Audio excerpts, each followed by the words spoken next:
Otros dicen de la Encalada. A nombre de Rembrandt en su tónico capilar largaron las participantes. La salida es bastante mala para la yegua Misore. Hace extraño que la última y penúltima sale el ejemplar Traffic Passion. Va en velocidad por la parte central, toma la punta el ejemplar del número 12, la yegua Charmer. Charmer va al primer lugar, la acompaña por dentro Fanulla, en el tercero corre ya La Merente, en el cuarto La Encalada, en el quinto viene avanzando por el lado interior de la pista el ejemplar Miss Agripina, junto con ella se mueve la yegua Lifari, detrás de ella viene avanzando step by step, muy bien, step by step, luego mejora bastante por el lado exterior la yegua Full Color, seguido de Full Color se mete a la lucha, recuperando terreno Traffic Passion a la par de Spring Garden, cuando vienen girando la última curva en 22 segundos, 4 quintos, La Merente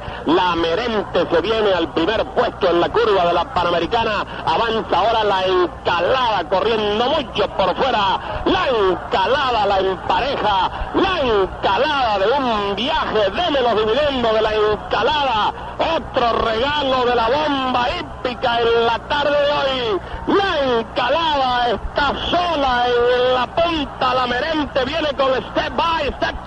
para el segundo puesto muy fácilmente, La Encalada 822 el ganador, segundo La Merente 258 el placer tercera, la yegua La Guanábana cuarta para step by step, quinto Traffic Passion, después Miss Agripina, después llega la yegua Iron Heart con Charmer. Luego está llegando, bueno, esta es una constelación de venadas,